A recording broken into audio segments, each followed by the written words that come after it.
great enlightening beings, numerous as the atoms in 10 Buddha worlds surrounding him.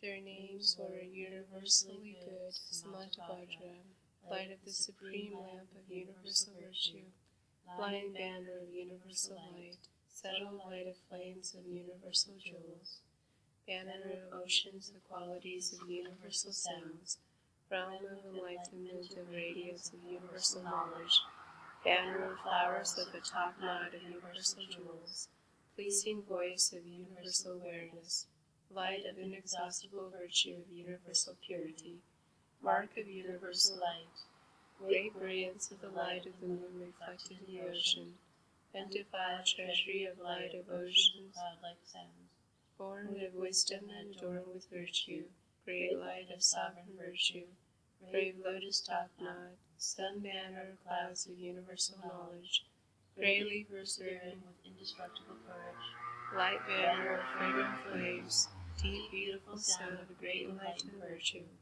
born of wisdom with the light of great virtue. These and others were the leaders. There were as many as there were atoms in the 10 Buddha worlds.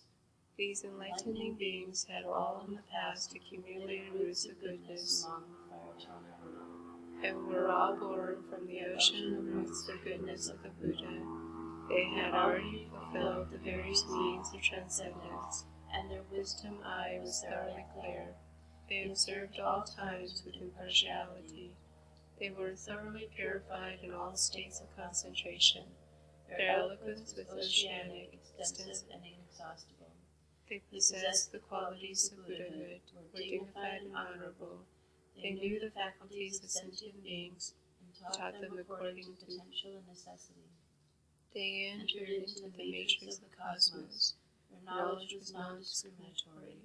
They experienced the liberation of the Buddhas, exceedingly deep and immensely vast. They were able to enter one stage, according to technical expediency, yet maintain the virtues of all stages, supported by the ocean of all vows, always accompanied by wisdom throughout the future. They had thoroughly comprehended the barely attained vast secret realm of all Buddhas. They were familiar with the equal teachings of all Buddhas. They were already treading the Buddhist ground of universal light. They entered the doors of boundless oceans of concentrations. They manifested bodies in all places and participated in worldly activities. Their memory power was enormous, and they assembled the ocean of all teachings. With intelligence, eloquence, and skill, they turned the wheel which never turns back. The vast ocean of virtuous qualities of all Buddhas entered entirely into their bodies. They went willingly to all the lands in which there were Buddhas. They had already made offerings to all Buddhas, over boundless eons, joyfully and tirelessly. In all places when the Buddhas attained enlightenment, they were always there, approaching them and associating with them, never giving up.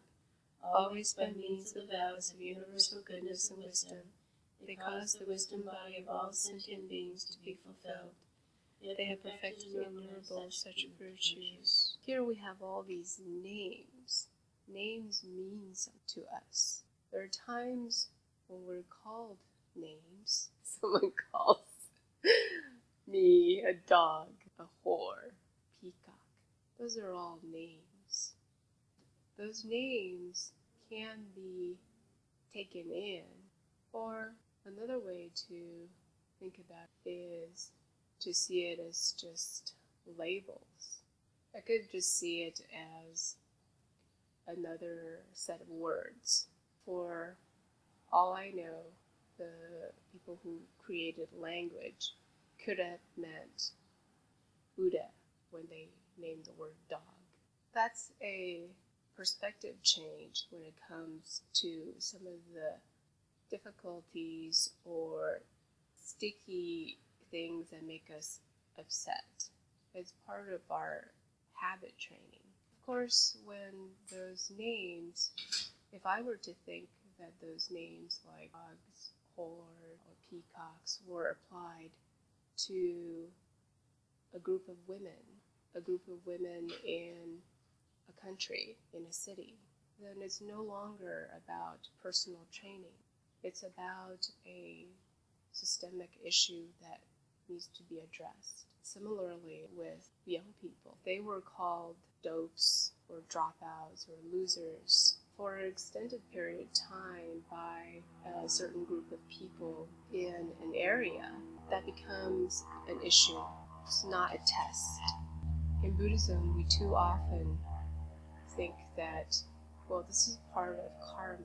This is part of training. We could say collective karma at times. And to the extent that each individual can change their perspective and not be affected by it, it is personal training. In the West, we have the capacity to be bodhisattvas in this way, to change things at a larger scale. It's important that we do have names, whether there are multiple names or aliases or labels, because now in our society, anonymity is now a shield. People hide behind anonymity. Those who do hide behind anonymity are cowards.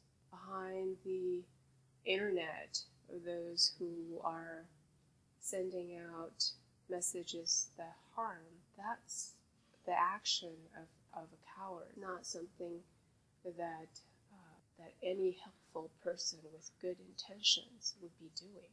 Names mean a lot, and here we have bodhisattvas with names that are significant. It represents feature about, it represents habits about, habits can be good, habits can become good, it becomes a special feature to them, where any pattern that gets carried to an extreme becomes a negative.